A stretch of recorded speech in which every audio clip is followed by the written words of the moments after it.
I get asked all the time, what is a vigilante? What does it mean to be a vigilante? And so to explain that, I'm just going to kind of explain where the vigilantes came from. When I started the group, I honestly thought there was going to be like 10 or 20 people who really like the scrap that would want to be a part of the behind the scenes, helping pick out the guests and make the questions. And I never dreamed that the vigilantes would grow into what it has grown into. Over 700 like-minded souls. If you're a vigilante, you are never alone. We have members from across the country. We have members from across the globe. And it's just amazing what it's become. If you're in there, then you get to be in the Discord. And the Discord is where we do all of our discussions and people go live and they talk and they ask questions. And we have a channel for bitching and moaning, for presenting classes. It's amazing the fellowship that is involved in being a vigilante. And it's not just that, there's so many other benefits. You get access to the vigilante only swag shop. You get the 15% discount on all merch from Firehouse Vigilance. You get the after parties. You get the vigilante get-togethers when we're all at the same place and we get together and we raise a glass and do a toast and have the vigilante creed. You get the vigilante coin when you hit your 1-year anniversary with your number. The fireaways, the forums, the archives, all of the quarterly projects that are coming that you get to be a part of and get to be behind the scenes on. It's grown into something bigger than I ever imagined. And I want people to know about it. I want people to be a part of it. If you're not a vigilante, why not? I don't know how big it could be. I don't know. I mean, the vigilantes are where the work is at. They're the ones who are getting stuff done. And it's phenomenal to be a part of it. I wanted to get on here and explain where it started, how it came to be, and ask you, if you're not a vigilante, why not?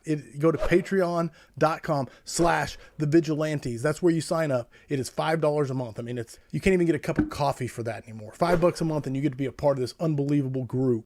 Go to patreon.com, sign up, become a vigilante, and I will see you on the Discord.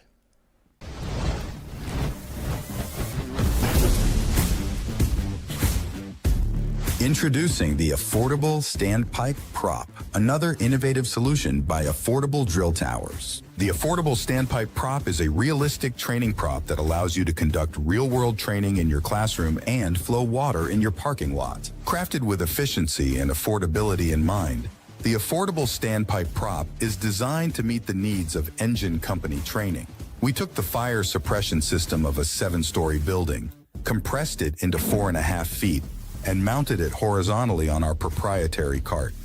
For durability, the manifold is constructed of 4-inch Schedule 40 galvanized pipe with 7 2.5-inch outlets.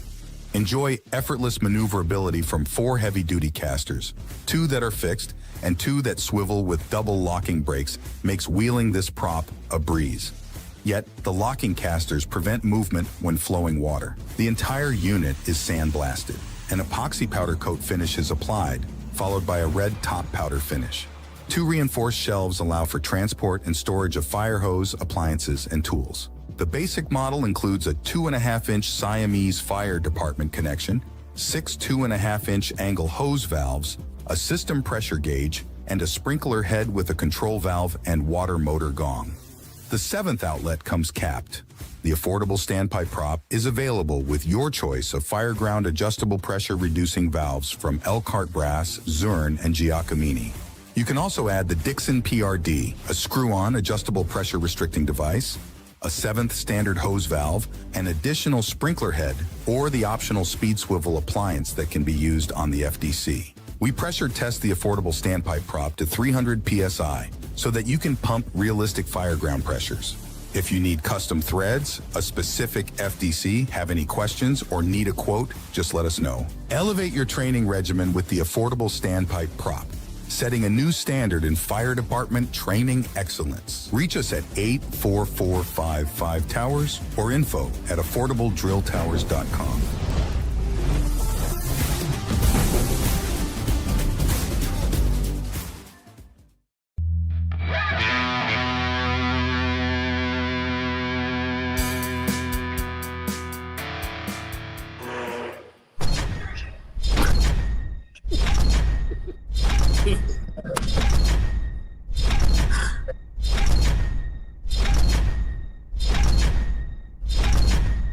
So watch you the whole time. Corley Firehouse Vigilance. It is weekly scrap number 324. My guest tonight is Mike Torres, a 27-year veteran of the fire service. The man is driven by grit, loyalty, and a relentless love for the job. From the streets of Chicago with CFD to his current role as a training captain at Central Campbell Fire District in Kentucky, Mike has served as a firefighter, paramedic, training captain, and acting battalion chief. Lifelong student and teacher of the craft, he's dedicated to preserving tradition while pushing the fire service forward through instruction with the Kentucky State Fire Commission, FDIC HOT, IFSI, and countless Fools chapters. Above all, he is a proud husband, father, and fireman who still believes in earning every day on the floor. Welcome, my brother, Mike Torres, to the Scrap for episode number 324. Hey, thanks, man. Oh, correction, real quick. I think I probably should read some of the shit I send people. Right? I'm just a firefighter paramedic at Central Campbell, so I don't know why it said captain. It probably got all screwed up. That was. It might be mixed up with some. Yeah. No. Yeah. Okay. I Absolutely. just want to make sure that those guys are probably like, this guy's full of shit. You know, that's not true. Like, Sometimes we embellish a little bit here on the Scrap. it don't bother me. It's okay. I don't care. I sleep just fine. Well, that's the next thing I was going to ask. Is there anything you feel like needs to be added to the bio or anything? All right. Nothing crazy. Audience, get your questions primed and ready for Mike and myself. It promises to be a fun Scrap. People have been logging in and waiting. The front row is representing. The vigilantes are here. I'm seeing lots of names Jesus. and lots of hype. Lots of rocker fingers and lots of fire emojis.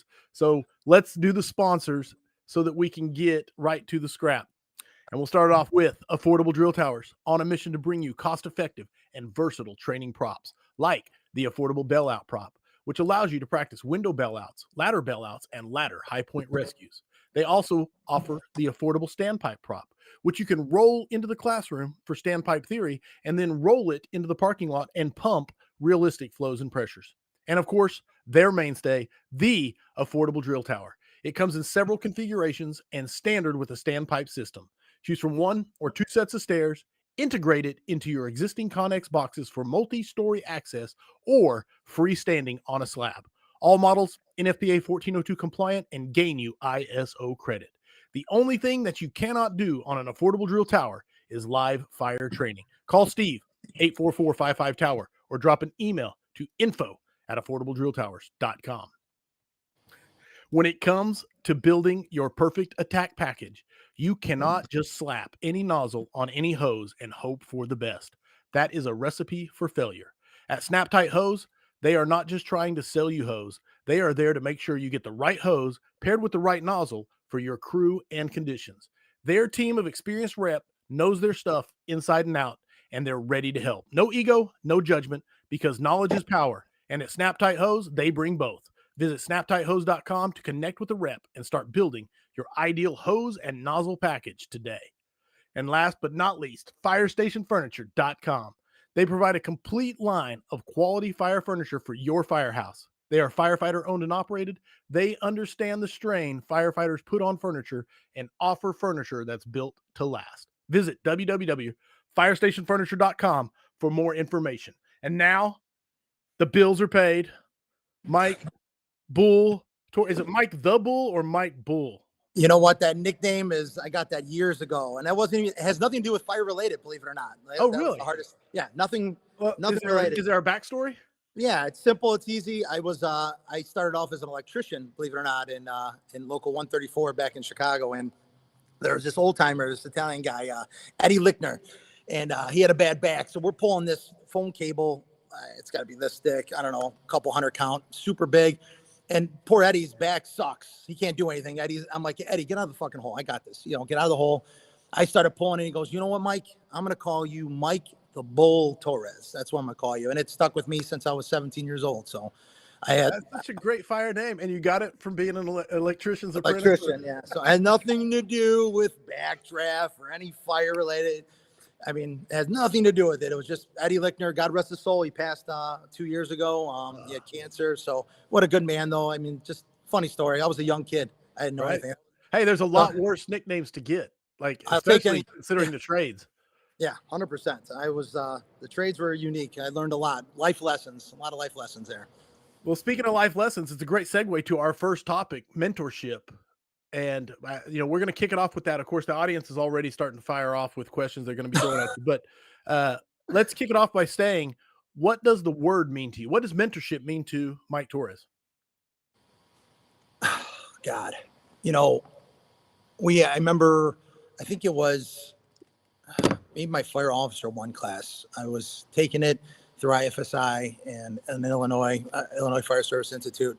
I had some great instructors, Art Zern and, oh my God, what is his name? Art Zern. I just talked to him last week, but they were talking about how like mentorship just doesn't exist anymore. And this was, I don't know, 10 years ago, 12 years ago. Like it's just fallen away side. So departments were coming up with these packages and how to resurrect mentorship. How do we put it in place? What does it look like? Is it tangible? Can we touch it? Can we build it? And can we pass it on to someone else and make it look like something? And I sit there and I thought about it and I'm like, man, to me, it's simple.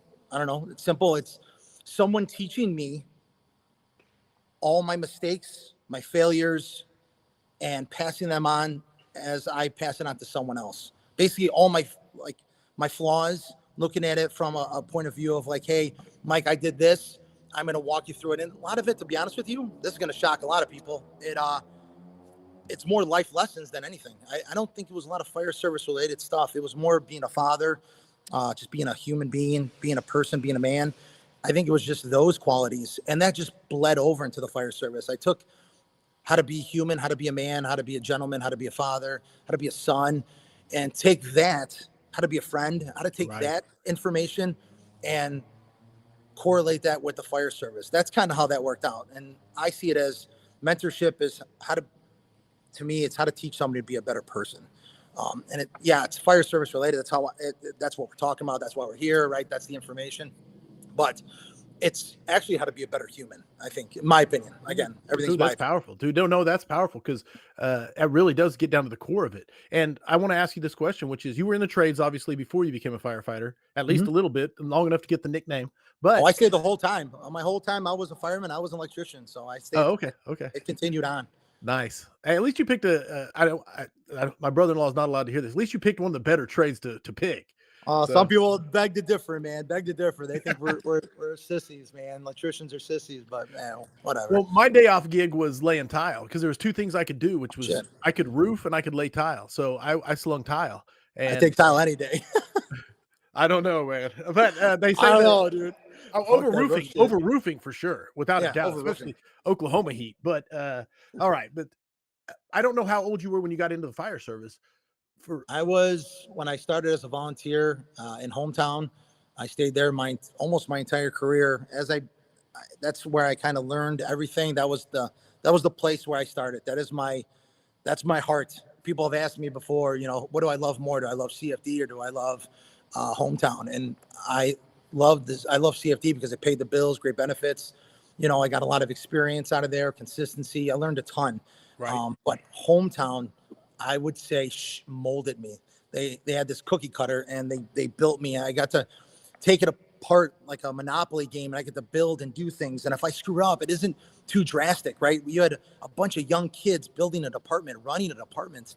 And to this day, one of my good friends, Dan Duffy, he's the chief over there. A bunch of my friends are still there, guys that I love wholeheartedly. It's like you fall apart because distance, but we still talk and we still keep that conversation. But that's where I started, and that place, man. I was just turning 19, I think. Okay. 19, 20. The only reason why I remember that is because everyone there couldn't drink and neither could I. So that was kind of how I remember that. And then I started. I was never a big drinker anyway. My old man's a recovering alcoholic, so I kind of took lessons learned from that guy. That played into it, sure. Yeah, so I was like, we're gonna lay off that booze. But I love my dad to death. He's 18 years sober, so he's a good man. I love congrats to him, man. That's an accomplishment. It's probably more than that, but being a Chicago police officer, I'm probably sure didn't play a key factor in any of that. Sure, not at all. It did no effect at all. No. But the reason I asked is because for me, I was 20 and I know that the fire service, I had a great foundation. Don't get me wrong. Great foundation, great family that I came from. So I'm not saying but the fire service raised me and taught me how to be a man, like a lot of those lessons you talked about for mentorship, how to be a better person. The fire service is what taught me that. The mentors in the fire service. And I wonder if that shapes your perception of it, the same way it shapes mine. It definitely, I mean, for me, it did. The trades taught me a lot. I mean, Sure. I'm a young kid. I'm 17 years old and I'm with grown men and we're doing, geez, we're doing things that weren't right, right? We did some messed up shit. And, I never thought I'd open my eyes to this. And I was going into that environment and then getting into the fire service. I'm like, they got to be similar, right? We have to have the same, a lot of similar things happening. And I was like, yeah, it's pretty similar. But there at the firehouse, everybody was super young and we grew up together as a whole. And I was, shit, now I just think about it. I was bringing a lot of good memories of that time. I really miss those boys a lot. Right on, man. miss Makes them you a want to lot. reach out, see how everybody's doing. Now you mentioned something that really caught my ear, which was sharing your failures and your flaws. And I love that aspect because it really comes back to that humility as a mentor, as the person doing the mentoring, how important that is to be able to say, hey, listen, I've done this before and screwed it up, and this is what I learned from it. You know what I love that aspect of it. Talk to me about flaws, failures, growing. Without any risk, there's no reward. And any failure, you're not going to ever go anywhere if you don't fail a couple times. I find currently I have found so much reward out of failing and falling on my face, my life destroyed. If it wasn't for, I'm looking at Chris right now, I'm looking at him, everyone here at Ashland, I think I would have quit the fire service, ran. you know, I had some dark times, but that failure, I rose and I saw so much. I learned so much of just failing, and it wasn't my fault, right? The failure isn't on my end, but man, I think if you're not failing and consistently failing, I think you're doing it wrong. I honestly think you're doing it wrong. I think if you just are sailing, you're doing great all the time. I think you're doing it wrong. I think you're fucked. I honestly think if you haven't you royally haven't fucked your whole life over, completely had to move your family from states over, lost a job, got fired, whatever the case may be. I don't think you're living life. I think you're a failure. That may sound fucking insane, but man, I have grown in these the last 11 months from my failures. Uh, I don't have one mentor. I have many mentors. I don't call them mentors. That going back to that word, I don't call anybody a mentor. I call them wise men. I have a lot of wise men. Anytime I have an issue, I pick a wise man out of my roller deck. I was having a hard time. I talked to Chief Thompson a ton. We go way back, 20 plus years, and I needed advice for Chief stuff. And I'm like, dude, who am I going to call? I go through my roller deck. I'm going to talk to Chief Thompson. He's got a problem. He's seen something like this. He's going to help me out. If I got a kid problem, son problem, I go to my dad, right? I got a moral, ethical thing. I'll go see my priest, whatever the case may be. I have people I go to that have my wise men I can go to that have been in that situation, and I know I'm going to prevail. Whatever the case may be, they're subject matter experts. How about that? They're my subject matter experts for whatever the fuck life is bringing up. And if I hit a wall, I know for a fact I can go to one of my wise men and go, hey, dude, yeah, help me out with this one. Or, some of the, my Italian buddies would be like, I got a guy. They can do that. I got a guy for pretty much all that stuff. And it took me a long time to accrue that friendship, right? That trust. Right. The trust in them that they have in me, that I can go to them for these things.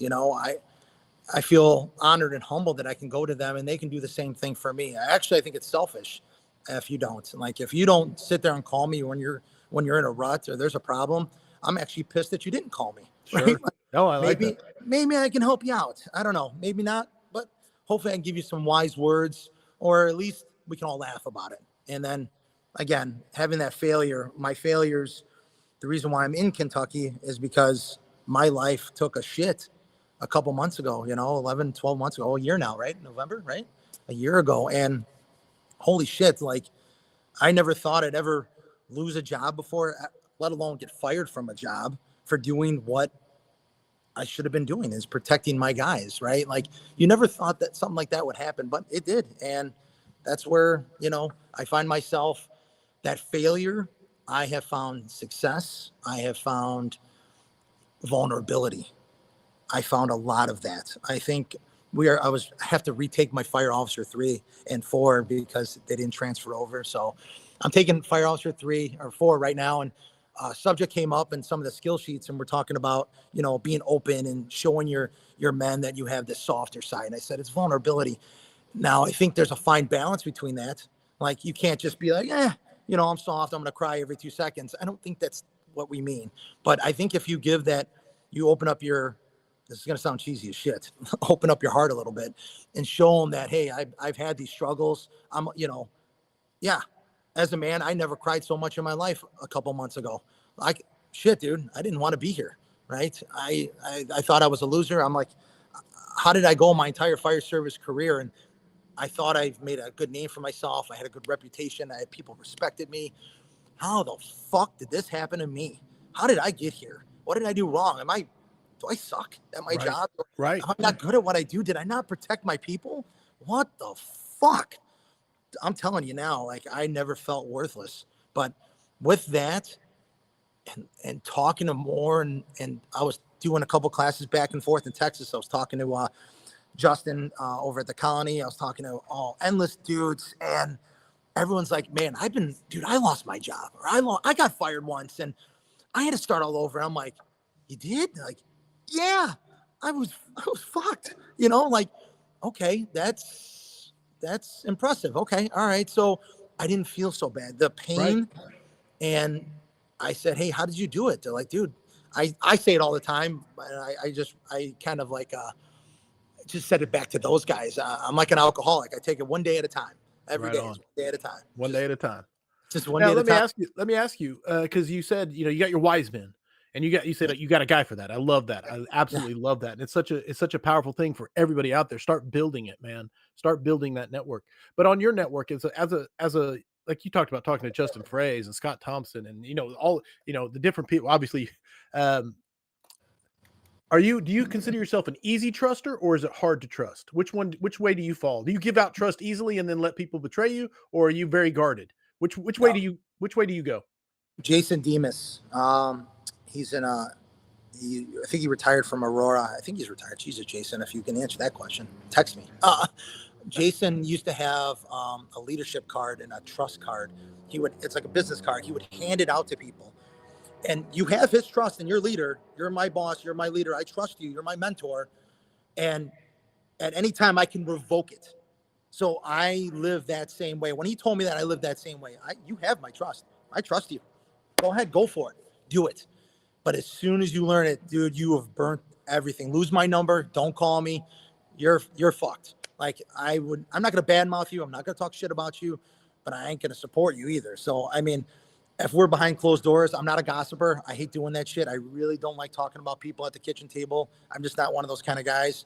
I don't despise it, but I just sit there and I listen. I don't like to be part of that. Right. Right. And maybe I've grown.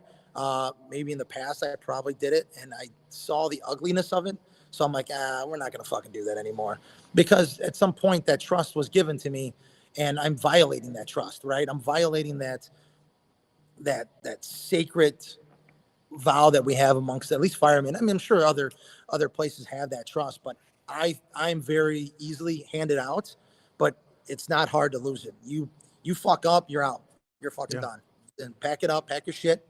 You're done. I don't want to do that. That's it. It's simple too. It's not much. You don't have to do a lot to fuck it over, because I'm giving you everything of me. Yeah. Right? Earn it very easily, lose it very easily. No, yeah, I'm yours, man. I am yours wholeheartedly. I am not a hard guy. Dude, I am very easygoing, but man, if you fuck over my trust, my loyalty, dude, it's over. You're done. Right on. No, and there's a recurring theme that I've noticed from especially passionate firefighters. And I'm sure there's other places, but man, there's certain traits that keep popping up, and that's one of them that seems to be part of it. I think it goes hand in hand with passion, so all right, I'm going to start pivoting towards the questions coming at you from the audience. Oh, boy. Nick Rusonellos. Sorry, Nick. Nico Rusonellos. Jason did retire a few months ago. So there you go. There's your answer. Thanks. There you go. The interwebs have answered. Scott Hoke comes at you. He says, how do you identify a mentor? How do you go about approaching someone to ask them to mentor you? I would do that is, you know what? They're not easily. Somebody asked me once that same question. That's not easy. I mean, I picked mine. Does that sound weird? Like, I think I selected mine. I knew they had this characteristic because here, to be honest with you, I have a couple of, I have some shitty mentors. I have guys that I look at like they're pieces of shit. They're assholes. Like, I don't like them. I actually despise them, but I keep them on the hook because I can always go to them when I know I have that issue that's troubling me.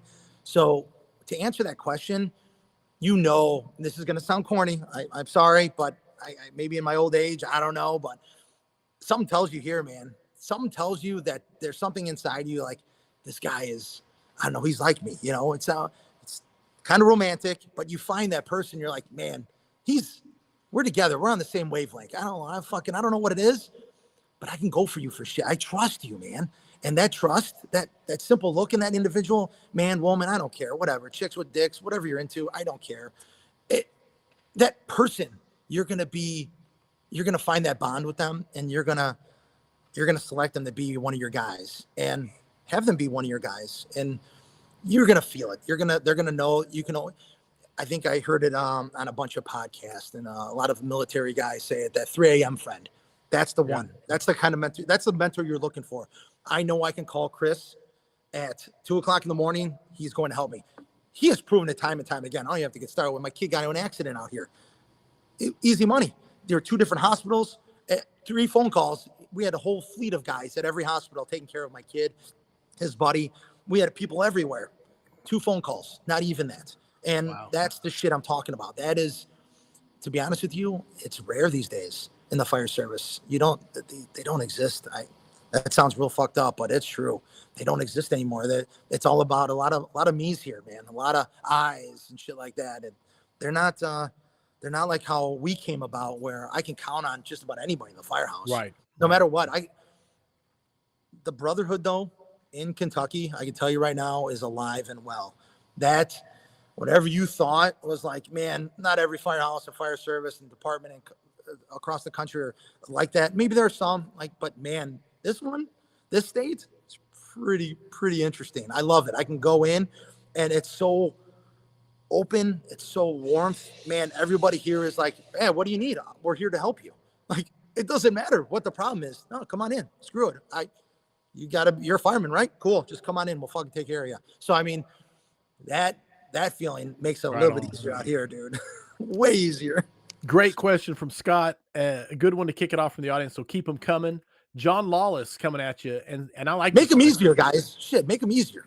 Soft tosses. Here comes the soft toss. This comes from John Lawless. He says, "Do you operate the same way with respect for others as you do with trust? Do you give it freely unless the person proves they don't deserve it?" No, respect's a little bit different. That is that old saying, right? It's earned. Respect is a little bit different in my book.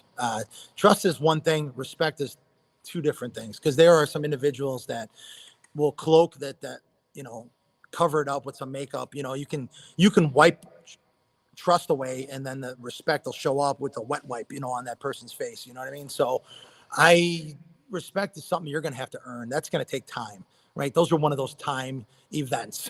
You're going to have to give me a little time. We're going to have to sit down.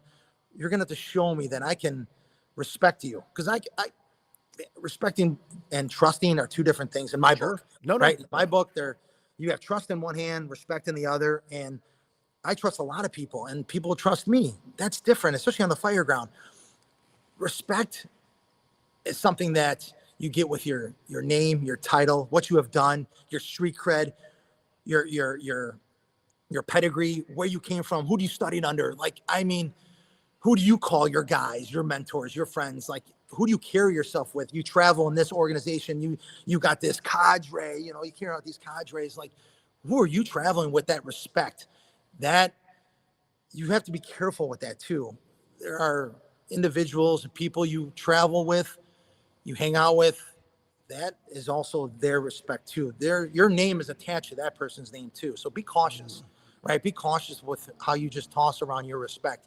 They may have got you into the game of this whole fire service. You're teaching. This is just an example, right? and you respect this guy, but this guy's a fucking dirtbag. Like, I mean, he has zero credibility. He or she, doesn't matter, is just a dirty person. They're a fucking scumbag of a human being, but you respect them. And it's like, take it easy with that. Be cautious. That's all I'm saying. So I think respect is definitely an earned thing. Give it time. No, absolutely. Trust is easier because I can take that back from you. Boom, you fucked up. It's mine. Dude, sorry, my bad. We're not doing that's my bad. I thought I could trust you for a little bit. I was totally wrong on that one. Those are easy because I'm not soft about that. Respect is different because then they can just drag your name through the mud, right? Respect is way different because all you have at the end of the day is your name, and that name is covered by respect. I don't have a lot of much in the fire service. I don't think I've accomplished a ton. I don't think I've done a ton of things in my life. I just know that my name, I earned it, and it has respect behind it. Right on. Don't disrespect me and my name. That's all I ask, right? That's the bottom line. And that's kind of how, that was like the camel that, the straw that broke the camel's back, the final nail in the coffin in where I previously was it. You disrespected my name. No, we're not doing that. Like, you can do anything else. You can create up a rumor, and there's tons of rumors out there, right? Who gives a shit? But at the end of the day, if you want to find out what the truth is, come talk to me, right? But you ain't going to disrespect my name. So respect and trust is different. That takes time. And one thing I love that you said, Mike, is you talked about, the pedigree, the where you came from, the crews you worked on, the people that respected you. And the thing that really makes my is I love people should take pride in where they came from. They should protect where they come from, protect their house, protect their crew, protect their mentors, because they're lending you that respect of their reputation to you. When you say, no, I came from that crew over there, the respect that comes from coming from that crew is only exists if everybody exists and protects that. Does it make sense what I'm trying to say? Yeah, no, absolutely. It makes total sense. And I hope that everybody in the fire service realizes that it's not just, oh, this doesn't matter. It absolutely matters because you carry that, and those you represent carry that. So, and that develops that culture, traditions, your pride in what you do, right? Like, I am totally into the fact that the little things matter, right? If you can clean the shit out of a toilet, you can clean the shit out of a bay, you have the respect of cleaning your rigs. Yeah. People are like, man, dude, that doesn't make you a good fireman. The hell it doesn't. If you can pay attention to little tiny things, you're building that.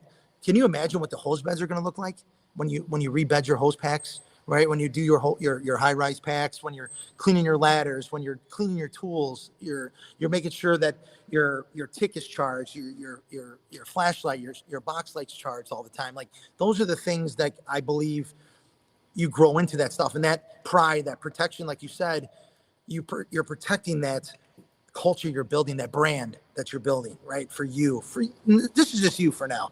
And once you develop that new thing for just you, now you can let it bleed out into your department, to your shift, then your department, and let it bleed out a little bit more.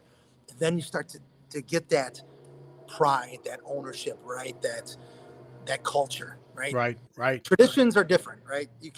Traditions are over time. Culture, I would say, are over time as well. They're two different things. They're built over time, but traditions are some things that you used to do and your department is enriching them. Culture, you can rebrand and change. Right. You can do that. Like, people are like, oh, it's impossible. It's not impossible. It's a lot of work because you have to find out you have to get on the right train. You have to find out where you're going, what direction, and you're all on the same train together, right? Otherwise, you're going to go in some really fucking weird directions. You're going to have guys that love these patches and they want to do this and they want to do that. They're going to fuck it all up for you. And if you just stay on the common path, you have a common goal, you know your why, your purpose on what you want to do, man, you're going to develop a really cool culture, and it can be rebuilt. People are like, oh, we don't have a culture here. Fucking build it. Stop crying. Right Shut on. the fuck up. Build that fucking shit. It's easy.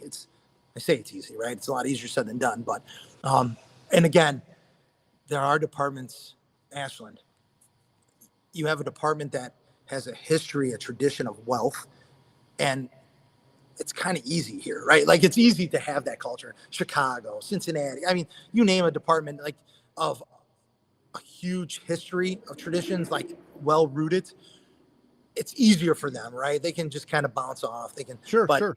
smaller departments, if you're looking for that, to get your guys to find that drive, to find that common goal, to get your guys off their asses, to have that something, building something bigger than themselves, you're going to have to do it together, and it's going to start somewhere. Start anywhere. Just fucking start it, though. Don't just let it linger and just bitch. It fucking gets old after a while. You get tired, and that's what drives people away. Yeah. You know, No, I hate to segue into things, but that's that whole recruitment, retention shit. Fuck recruiting. That's easy. Everybody likes to be a fireman. Dude, I can find anybody off the streets. They'll be a fireman. No problem. It's keeping the numbnuts, you know? It's keeping these knuckleheads in place. You make it like a company, like a business. You make it, you know, so business-like. You're like, fuck this shit. This feels like what am I working at? Starbucks? Right. Walmart? Might as well go work at Starbucks. that. Might as well go work there. Yeah. Don't fucking work there. Starbucks. Yeah. Starbucks is nice. I like Starbucks. Come on. But I don't want to, if I want to work there, I'll go work there. But treat it like a firehouse. Let firemen be firemen, right? That saying that has been saying for the last couple of years, and I'm sure they said it well before my time and your time and everybody's time. But man, if you just treat it like such, can you imagine what your department's going to be like? Holy fuck. And it's just one day I'll find it. I'm going to find it. There's a department out there. I don't know where it's at. Everything's perfectly in line. Money's good. Culture's good. Tradition's good. The chiefs are awesome. Firemen are awesome. You're getting a good fire load. EMS is not so bad. You know, you got a little bit of good mixture.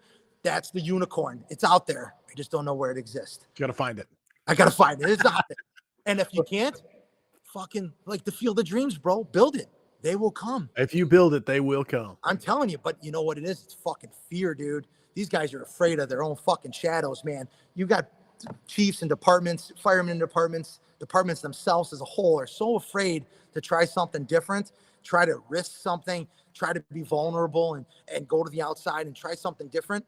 They'll never hit that. And they're going to stay in that fucking rut of miserable. They're just miserable motherfuckers, man. They come there, they clock in. I'm in. I'm available. I'm a fireman today. It's Halloween, 24/7, 365.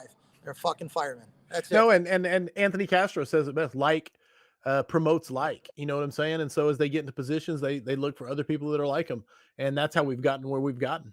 Like you said, there's a whole bit I'm going to do on.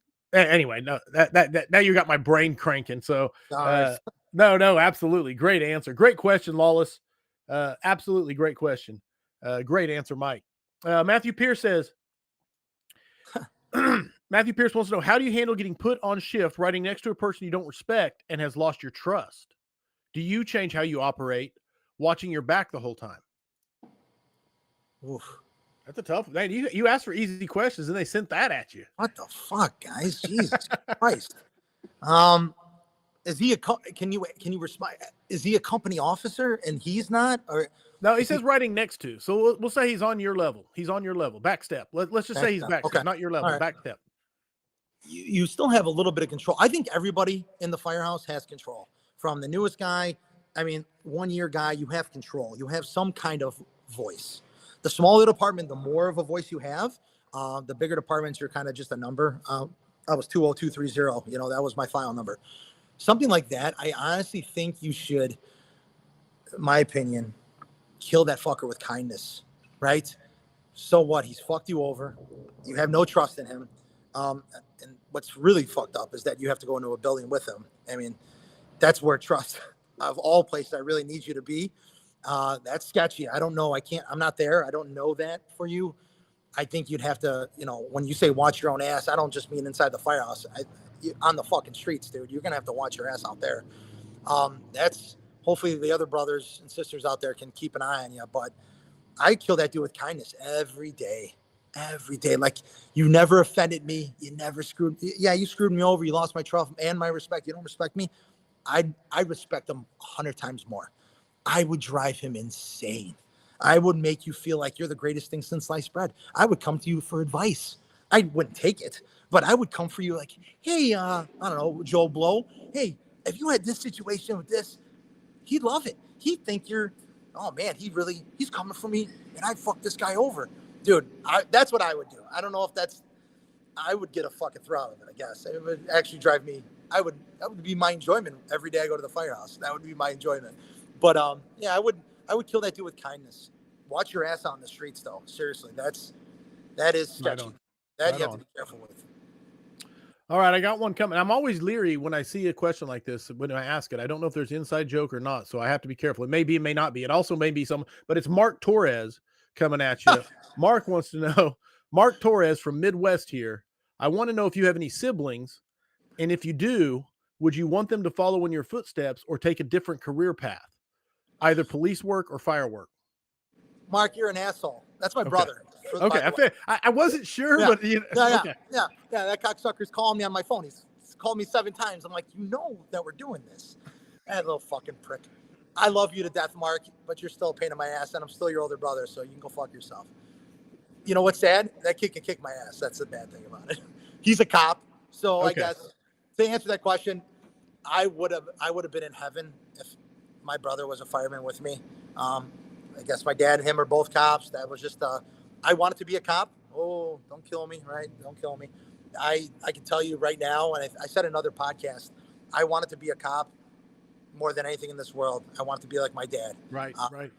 I'm sure my brother did too, because he ended up doing it anyway. Even though my dad, that fucker too, said, I would disown you if you became a cop. That's what my dad said. He can kiss my ass. I hope he's watching, the fucker. But and then my brother goes and he becomes a fucking cop. Go figure. Anyways, I remember Saturday morning cartoons back in the day were a big thing, right? But Saturday mornings, my dad's TAC unit would come in, and all his boys from his gang unit would come, all their unmarked cars. My mom would be in her robe, in her pajamas, in her robe, cooking breakfast for these knuckleheads, like 6 o'clock, 7 o'clock in the morning, and I can hear them upstairs in my room, right? I hear, fuck that motherfucker. Hey, you clocked Jerry. You knocked that cocksucker out last night. Oh, I'm like, I came down. There's guns on the table, vest on the back of the seats, dude. Man, I instantly hard. I was fucking 7, dude. My cock was so hard. I was like, I got to be a cop. This is it. I'm going to cop. That's it. Done. Whatever it is, I want to be a cop. This is the greatest thing in the world. I'm going to bust skulls. This is it. I'm going to be a cop. But it didn't happen. A cop, Pat McGinnis, SWAT team, Chicago SWAT. He was an electrician with me. We're driving home from Barrington. He goes, hey, Mikey, you should be a fireman. And I go, what? Bull, you'd be a great fireman. I go, I don't know. And that's when it started. So, I mean, I literally shifted saying, I don't want to be a cop. But, man, I would have, if my brother became a fireman, dude, that would have been, Mark, that would have been awesome, bro. We would have killed the kid. We would have been hell of a team, man. Now, the thing you described sounds like every great buddy, the beginning of every great buddy cop movie, you know? So it's just, yeah. Oh, I can and see that why was you legit. That was my childhood, man. My Right. dad was my idol, man. Him and Jerry Casey as his partner, man. Those two guys, they called them the Mick and the Spick. That was the names in their squad car. So I mean, they were, man, dude.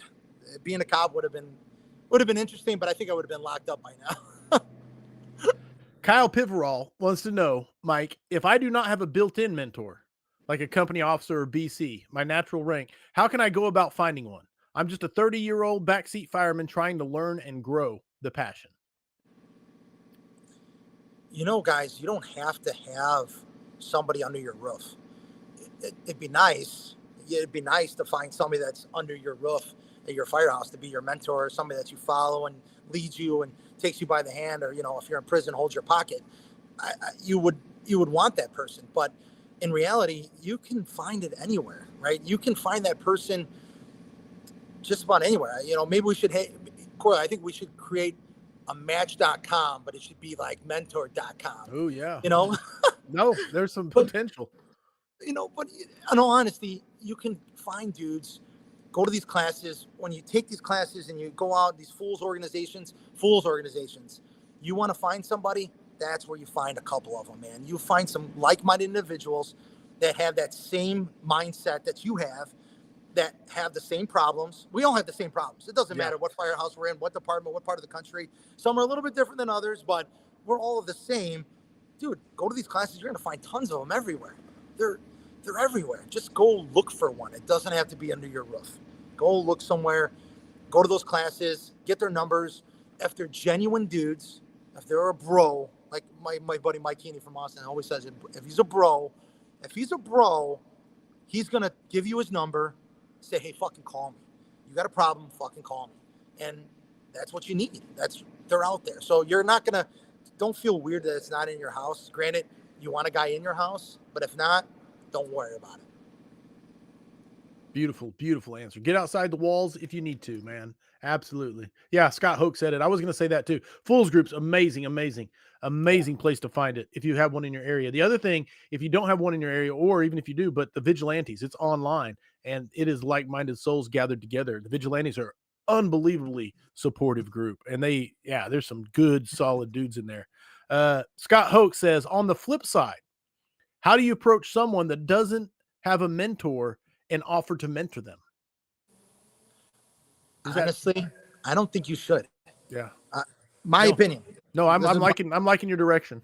I don't do it. Like, you know what it is? It's almost like those, like, I'm crying out to be something bigger than you are. Like, I knew this is a hard thing for firemen, maybe. I don't know. And I'm seeing it in the fire service now. It's people want to be, what's the word I'm looking for? They need that influencers. Yeah. Yeah. They want to be like that. And they have to be relevant, and they want to do that. So they're going to go sit there and build it up. Look, I'm nobody. My pants go on the same way everybody else's pants go on. I am a father. I am a son. I'm a husband. I'm a fireman. I've been in all kinds of weird ranks, and we're identical. I don't think you should go and look for somebody. Just be who you are. It'll come to you. And if it doesn't, it doesn't. Like, I think people really want, I don't think they feel like they're fulfilled if somebody doesn't come to me and ask me something. People do it indirectly. And believe it or not, you're probably a mentor to a ton of people. You just don't know it. Yeah. You just don't realize it. And that's okay. I think people need to come to that realization. Like, a lot of people can't, though. They need to be, look at me. People come to me. I'm this guy's mentor. I brought him up. Who gives a fuck, dude? Like, whatever, you know. I don't see it as cool, but it is nice to know that people go, hey man, I look up to you, dude. That takes my breath away. I honestly, holy shit, that knocks me off my feet all the time. When somebody comes up to me, like, I had to take my driver operator pumper again.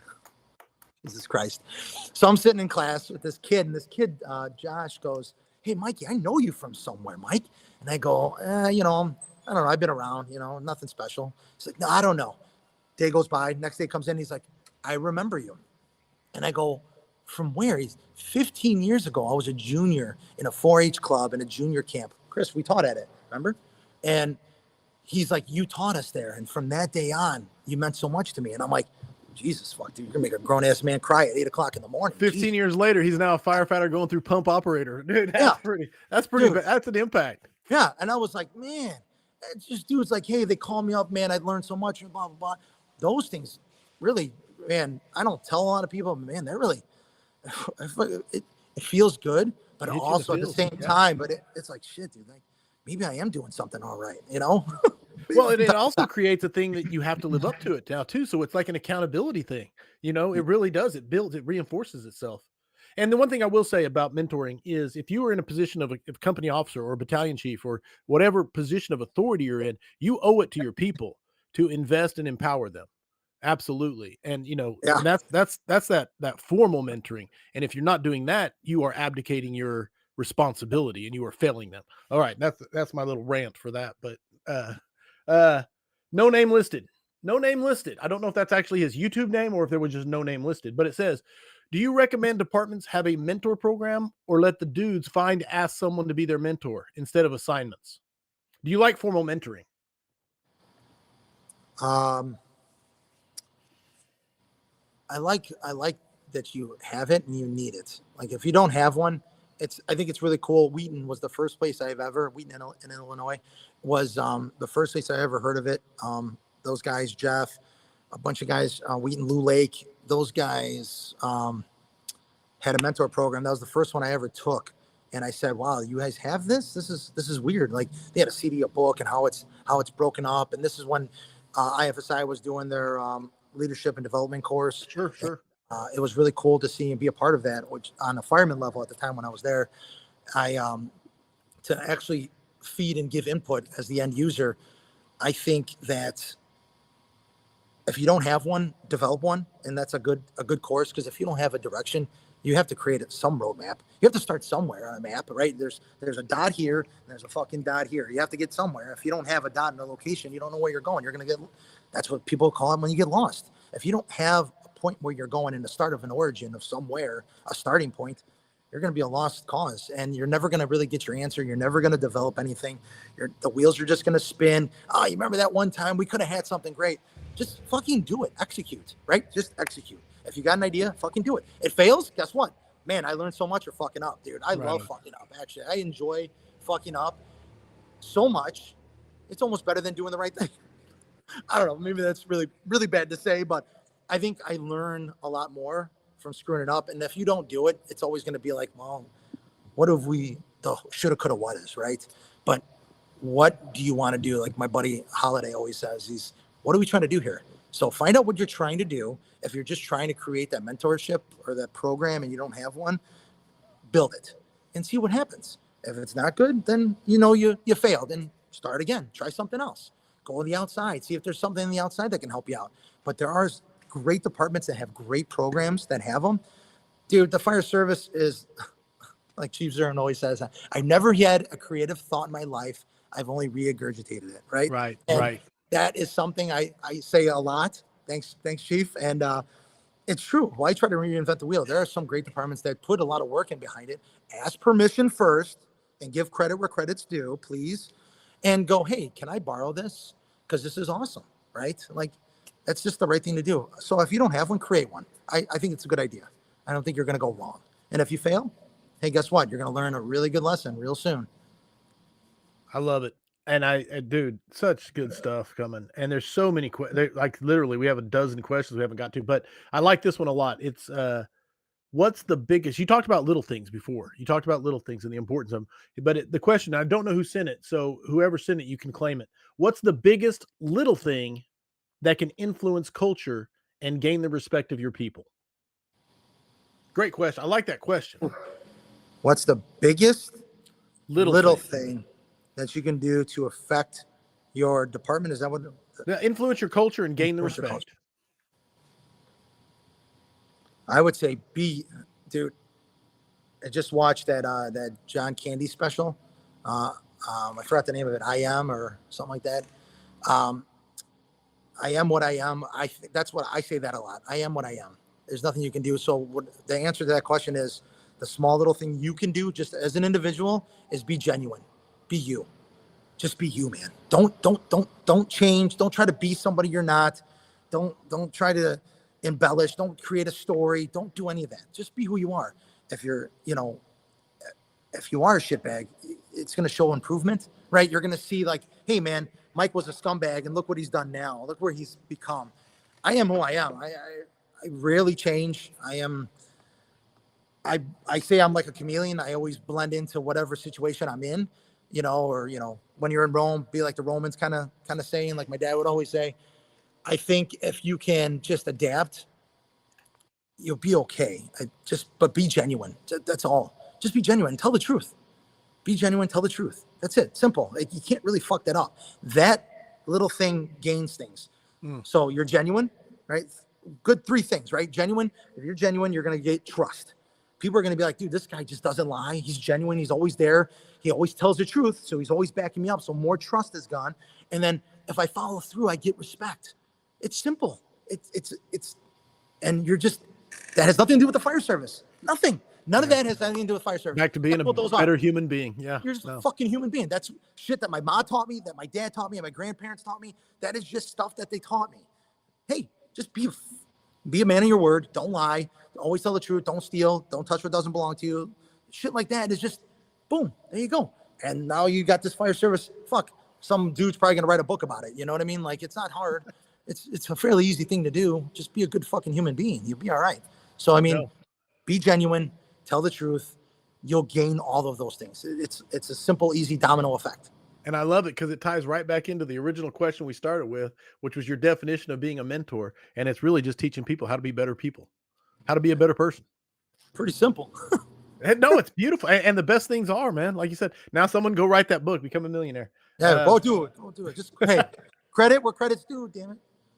Absolutely. Put it. Michael Anderson says, "How do you deal with the weight of starting to be a mentor and trainer for newer firefighters?" Thanks, Mike. Mike's got your Uh, back. yeah, I know, Mike. Mike's a good man. Man, I don't think that ever. You know what? I say this like I say it all the time, especially when I do like an interview or stuff like that. I treat everybody like my kids, right? I love them like I love my kids. I treat them like my wife. I love my wife. I love everybody. So I think if you treat everybody that way, you get that back. And that weight is a little bit easier to take when they understand that I'm treating them like I would treat somebody I truly care about, which I do truly care about the people I work with. So Sure. I think if that is shown, that weight's a little bit easier to carry. I'll be honest with you. I think I hide it well, maybe. I carry a lot of that baggage around all the time, Right. because you're like, did I say something in this podcast? Did I say something in this class? Did I offend somebody? And man, dude, it is like a nonstop cycle for me, at least. I don't know, maybe no, there's no one else like that, but you always like, did I say that shit? I didn't mean it like that, right? It's taken out of Right. context. And man, dude, as firemen, they take it, they're gonna fucking draw any. They are the best artists in the world. They're gonna draw the best picture of whatever the fuck you say. No doubt Did you about hear it. what Mike said? Oh, he said this. Like, I didn't say that. I said this, and you took it and you drew this fucking picture.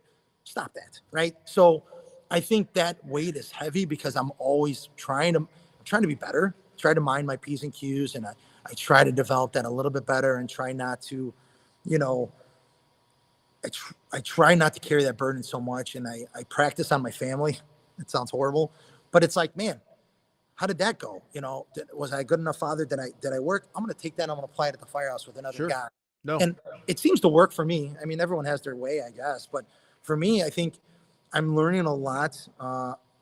Chief Thompson, a little self-reflection. I do a lot of more of that these days, a lot more. I didn't do it a lot in my career, especially going up in the ranks and getting these positions. I think you have to try to show that, man, I'm different, but I'm not. I'm still Mike.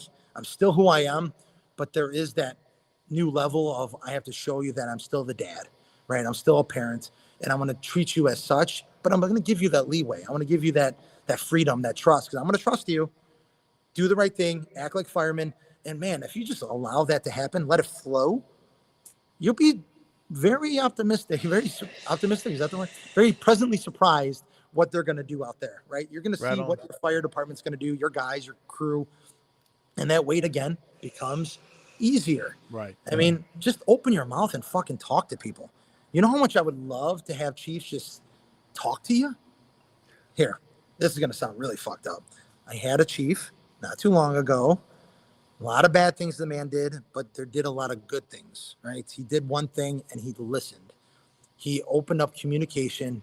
He always said one head or 5 heads are better than one, right? So I took that.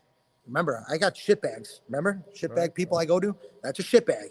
And that individual had some very good qualities, and I took that and I said, well, I don't want to do all the other shit, but man, he had some pretty good ones, some juicy ones. I'm gonna take that. That was pretty good. And if you just sit there, and this is not new information, you should know, but chief officers need to get off their fucking ass and open their mouths and their ears, or shut their mouths and open up their ears a little bit more. You're going to be fucking surprised what the memberships are going to do for you. You're having a hard time in your department. Things are going your way. Labor, management, unions, this, that, fucking everything's going wacky. Shut the fuck up. Listen. And you'll be surprised. You can, if you just take off your crown, just do this. Yeah. Just put it down. Shut the fuck up. Listen.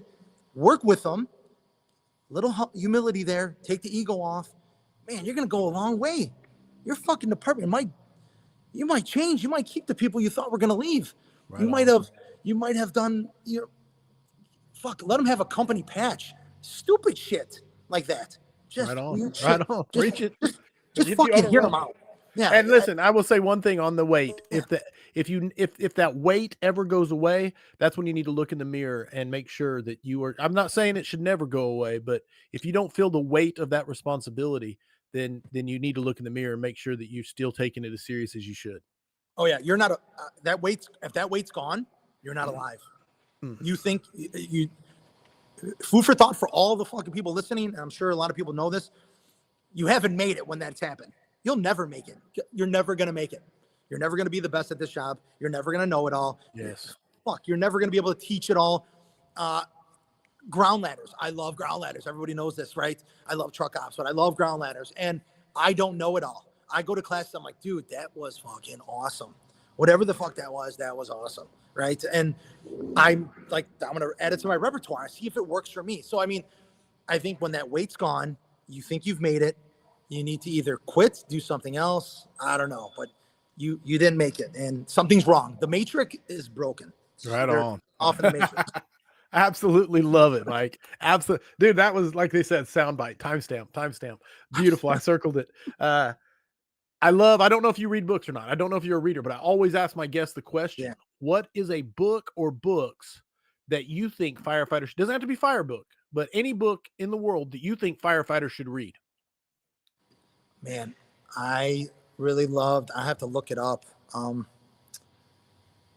Oh, Jesus Christ. He caught me off guard on that Put one. you on the spot. Yeah, no, it's all right. It's, I do like to read. I like to read a lot. Okay. I don't, this is going to sound bad because I read your book, but I read it and I had to go, well, excuse me. I did the audio book first Right and then on. I went and read it. I'm like, motherfuckers making me feel bad, you know, shit. So I went back and I got the book and I read the book, but, cause it is important to read, but I travel a lot. I drive a lot. I'm always on the move. So I find audiobooks for me a little bit better. No, absolutely. I find a little bit more context out of them. And I think Legacy. Yes. James Kerr. Yes. I really like that book. That changed a lot of my perspective when I read that book and I listened to the audiobook after that because I didn't get a lot of it when I read it. So I wanted to hear it from his voice. Sure. So when I put the audiobook on, I was like, it intensified it times 10, like by 1,000. I was like, whew, I want to get out of my car right now and fucking do something. Like, I'm like, yeah, this is it, dude. And I loved rugby. I played rugby in high school. So Okay. So you're even more invested in it, man. Yeah. Oh yeah. I was like, dude, this is the shit, dude. This is awesome. Like, I loved it. I'm like, man, okay, cool. And it has the chapter, Don't Be a Dickhead, which is right. Don't be a dickhead. Yeah. Right in line with, yeah. So yeah, that's a good book. I mean, there's tons of other ones. There's a book, I think it's called Vulnerability. Yeah. Believe it or not, when I was seeing a doc, she said, hey, Mike, check out this book. You know, I was in a dark place at that time. I lost a lot of friends to line of duty deaths and suicides. And she's like, just listen. And I'm like, fuck it. I don't know. That book was a good book. That was a really good book. So those two books, I think, are up there. And it's shocking. I know it's not like some big leadership books from Judd Boyd and shit like that. And sorry, my bad. But I know it's like Mike the Bull Torres. What's with all these soft skills and vulnerability and humility? And no, I love it. I love it. Hey, and I want to go on record. I want to go on record real quick here because I get a lot of, and it's rightfully earned, I'm sure. But man, Audible and listening to books is phenomenal. I do it almost on the daily. If I can't get someone to talk to on the phone while I'm driving, I will absolutely listen to a book. I love Audible. It has huge value. Yeah. I just think everybody should read also. Yes. I think it's very important. So I don't want to ever come across that Audible is not valuable. No. I just, it does something. You said in your book, it does something with the mind, the front of the wall. Oh yeah. It's like deadlifts for your brain. It's deadlifts for your brain. That's what I tell everybody. It is phenomenal. Don't get me wrong. Cause I like to go back. I highlight certain things, quotes or sayings, and there are data facts, right? Cause I think, and this is going to be a little off the subject, but I've had people come up to me and I think I tried to explain it the best, how I everyone's like, man, Mike, I can't teach you. I can't be you when I teach. Cause I'll give it to a guy. I'm like, hey dude, just teach the class. I blessed you. You got it, motherfucker. Go teach. You know this information. My buddy Scott, you guys, Terry, these guys, they know the stuff, right? They taught next to me, tons of guys, my boys from West Virginia. Anyways, they literally know the information, but they're like, we can't be you. And I'm like, yeah, I get it. But I didn't know how to be me either. I came up with a really weird style, and this is going to be really weird, but I have to explain it because I know the question always comes about, and this is how I explain it. So I hated going to take a class and it was PowerPoint, right? It's the manual, Holy Grail, fucking the Book of Lies, right? Fuck me, dude. You're sitting there clicking to death, like fuck and read. I can read that shit too. A lot of people can memorize it. They're smart dudes. And I'm like, but that's important stuff, right?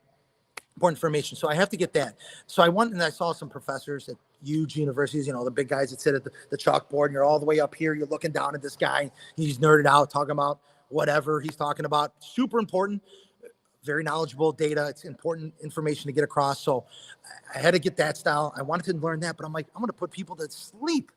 I just couldn't figure it. Then I was watching TED Talks, like tons of TED Talks before that was a thing, right? And then now it's a big deal, right? Everyone's doing TED Talks.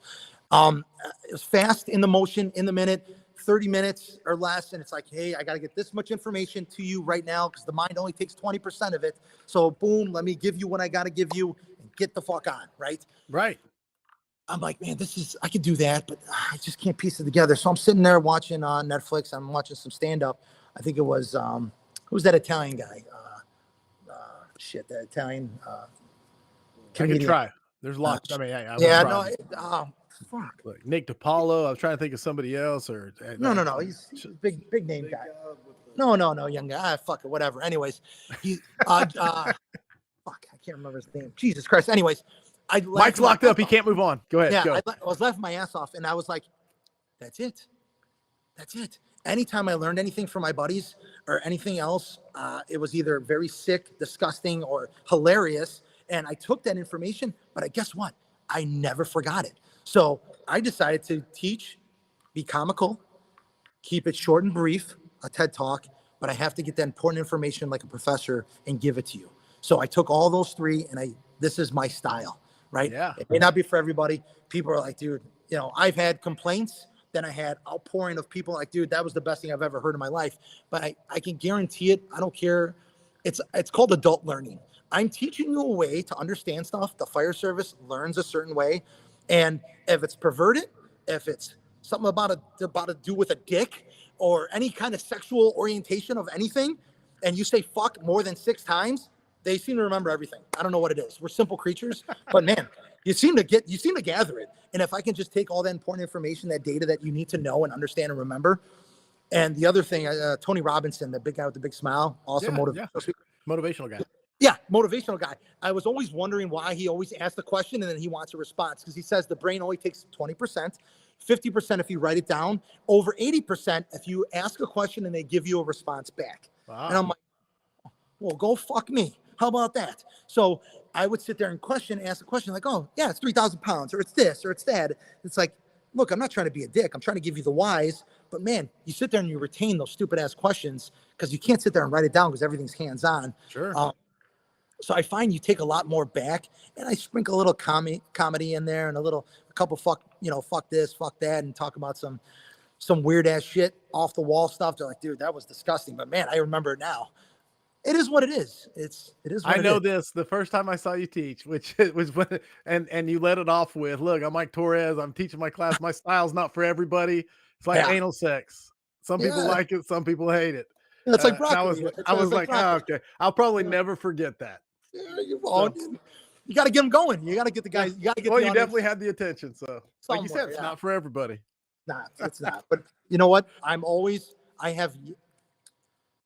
There's always been a couple of the weird ones. It's a small portion, 1, 2 that are like, I'm deeply offended. Right. Well, you take your deeply defended ass out of here. I don't care, because I'm speaking to the masses.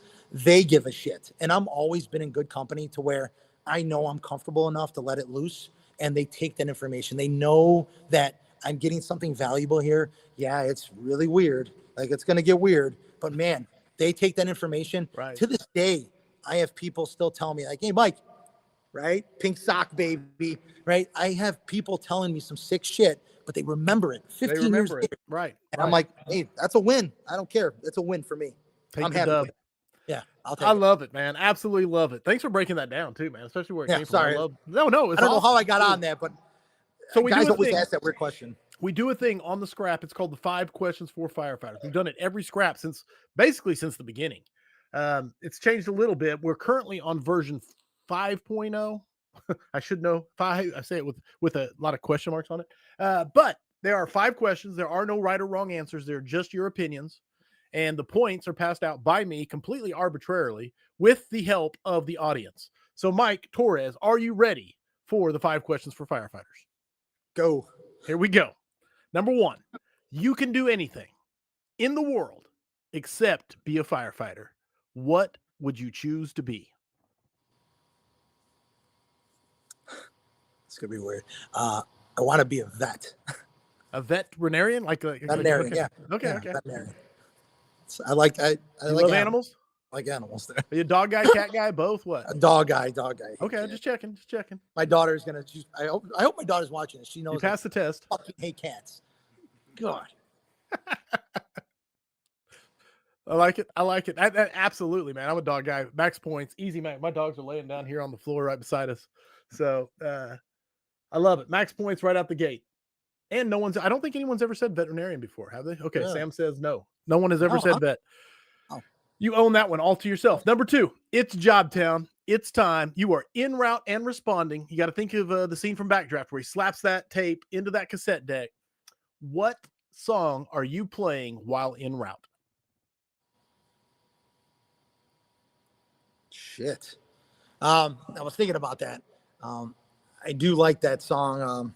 And I don't know why, but I like it because it's just got this. It gets me fucking going, I guess. Marilyn Manson's "Killing Me." I think it's killing them. Killing them. Marilyn Manson, killing them. It's I think it's our first Marilyn Manson song. Sam says yes, it's our first Marilyn Manson song. Is it? Killing them. I don't know it off the top of my head, so I have to check it out. Maybe I do, and I just don't know the title. Well, I heard it when I heard it before this, but I heard it was in the first John Wick. So that's the only reason why I knew that existed there. But I knew it before then. But it's a good song. I like the vibe already. So it gets me going. I don't know. All right, for killing them and Marilyn Manson, you get max points for number 2. I like it. That will be added to the Spotify playlist, so you can check them all out there. All right. 2 for 2 on originality and max points. So number 3. Okay. Killing strangers. Thank you. Sorry. Okay. Thank you. Sorry. Sam is the one who actually makes sure Thank things you, get done. So fact check that shit, right? Yeah. He took away your max points. No. Killing strangers, max points. Number 3, tomorrow morning, you wake up and you are the chief of department. I don't care what department, it can be fictional, it can be one you worked at. You can do whatever you want. What's the first change you are making? Everybody can wear a hoodie. You just got max points from tons of firefighters out there. No. Everybody has a voice. At any point in time, it's kind of like a 2-part answer. Here we go. At any point in time, you can come to the office, talk to me. You have an idea, a suggestion. We're going to put it in play. We're going to run it through some checks and balances, but I'm going to let you run with it. It's yours. Take it. Let's do it. Fuck it. I don't care what it is. It could be crazy off the wall. Let's do it. And then secondly, just like an editorial of like an editor of Chief Rhodes, fire engineer, you got the editor's little thing. I'm going to do that. And I'm going to have that always out. With that information, always have something out pretty much every week. This is what's happening. This is where we're at. No secrets, transparency across the board. And the last one with that is going to be, I want the department itself to vote on their new leader. Like they choose their next boss. You can sit there and I want Chris Spears. He's going to be the new boss of Ashland Fire Department. My man, boom, right? He's going to be the new boss, right? But it's going to be weighed out at, I want the men, the women of your department to select their new leader. This shouldn't be, I don't, fuck the testing process. Fuck all that shit. That's garbage. Screw it. Human resources, you can go fuck yourself. All those, they can all go fuck themselves. We pick our leader. We want that person.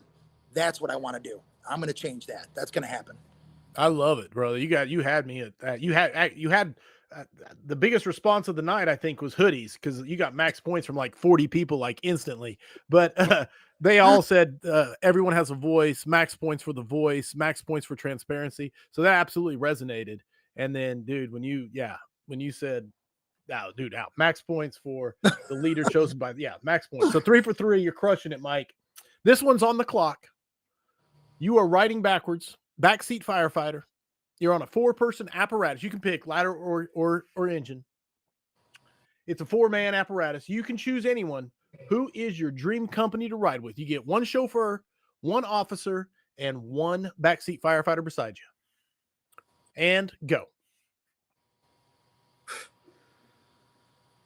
I'm not going to choke up. I swear. All right. My company officer is going to be the man who got me going, Anthony Volpe, and my two long lost friends that I miss. It's going to be Ryan Elwood and Rob Spoon are going to be in the backseat with me. Right on, right on. And I always interested in which way that goes, you know, whether people keep it personal and people they want to ride with, or if they go with like big names in the fire service just to get to know, you know what I'm saying, the influencer type. But man, no, powerful. So and most people go with the personal, and that's pretty strong.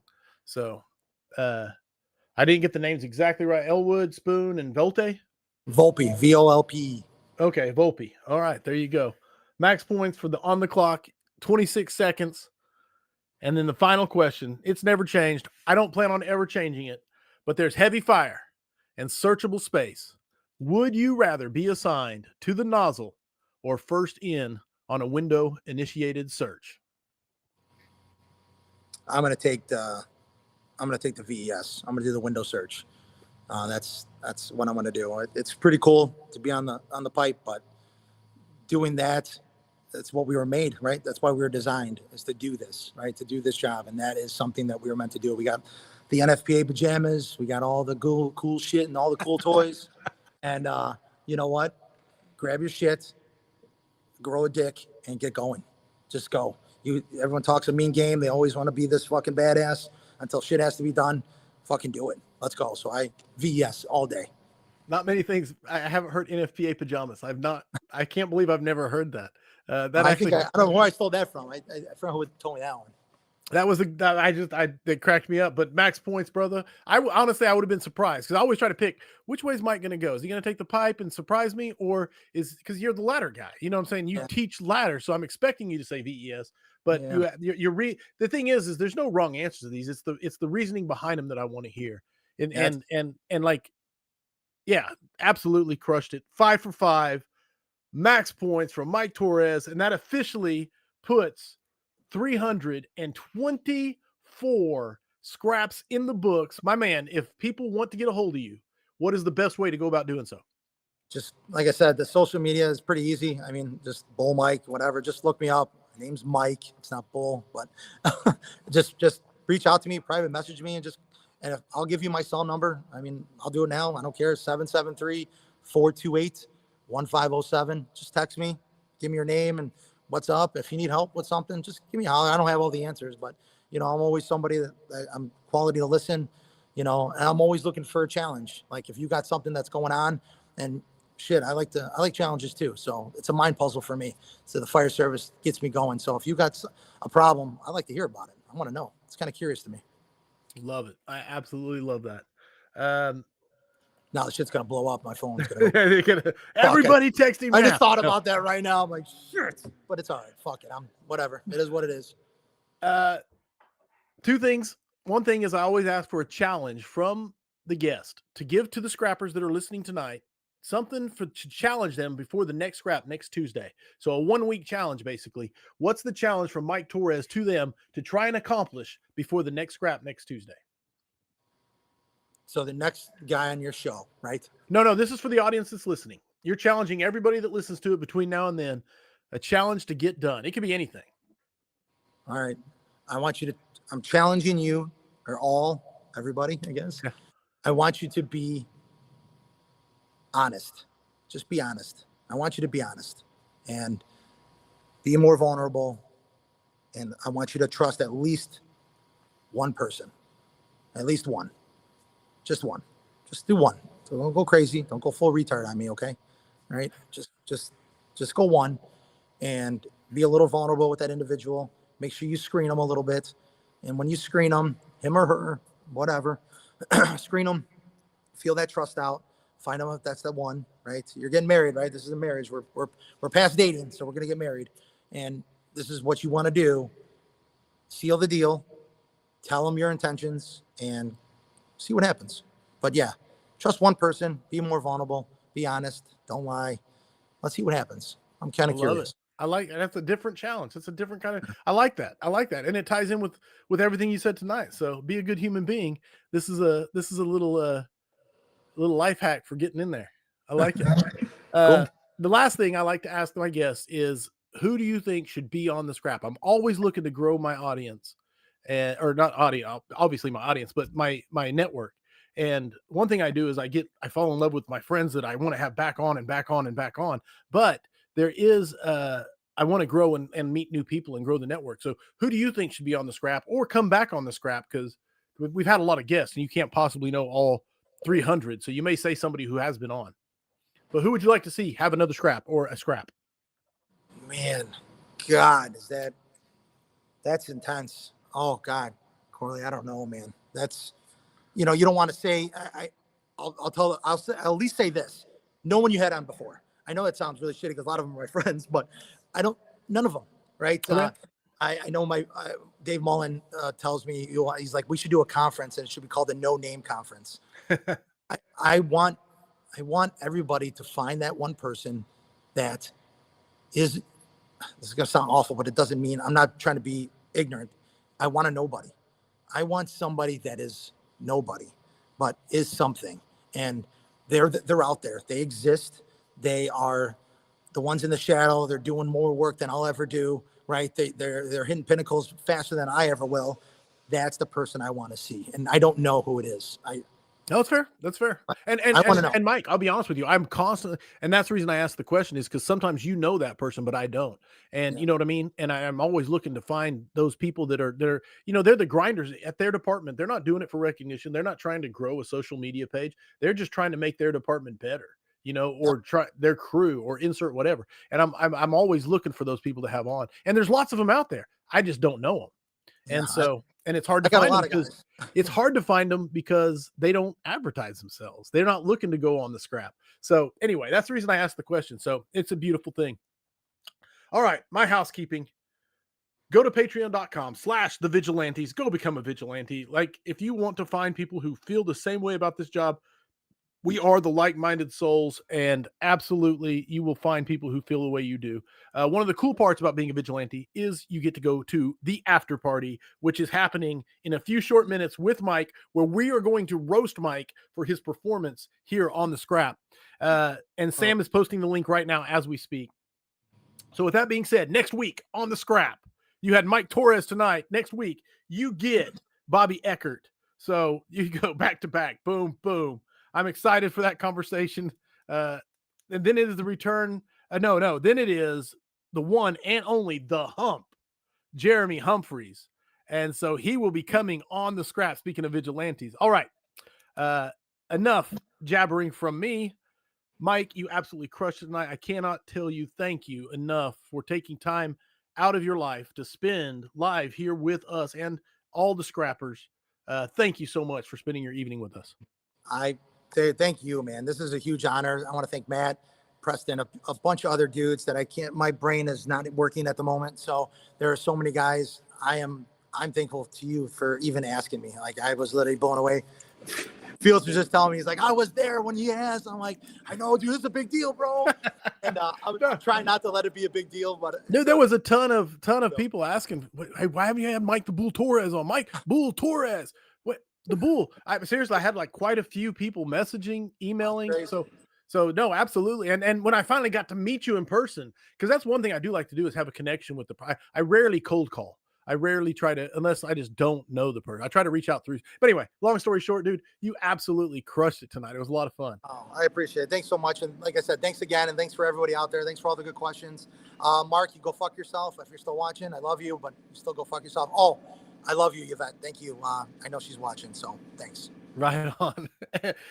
Audience, you tune in each and every week. You make the scrap magical. You send the soft questions, and then you send the hard questions. You're phenomenal. You set the guest up. You set the scrap up for success.